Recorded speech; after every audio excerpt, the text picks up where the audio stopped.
শীত পড়তে না পড়তে আমি একটা তোমাদের সামনে দারুণ ভিডিও নিয়ে চলে এলাম। আর এই কাকু কাকিমা অনেক বছর ধরে এই পিঠেটা বানায় আমাদের এখানে, প্রায় 20 বছর ধরো। এটা তোমাদের ওখানেও হয়তো পাওয়া যায়। কার কার এটা ভালো লাগে খেতে অবশ্যই কমেন্টে জানিও। এই পিঠেটার নাম হচ্ছে ধুকি পিঠে।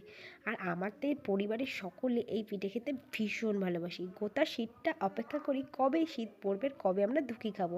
প্রত্যেক দিন 5-6টা করে খেতেই থাকি, কিনতেই থাকি।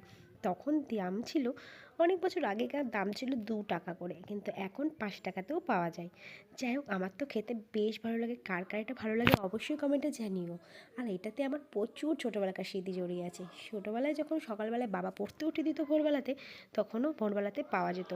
দিদি আমাকে আদেশ করতো আর আমি সেই আদেশ শুনে চলে যেতাম ছুট্টে সাইকেল নিয়ে আনতে। সেই খাবারটা এনে তারপরে খেয়ে পড়তে বসতাম। যাই হোক, আমি এখন খেতে থাকি। তোমরা আমার চ্যানেলটা সাবস্ক্রাইব করতে ভুলো না। হ্যাঁ, এটা খেলে কিন্তু খুব অম্বলও হয়।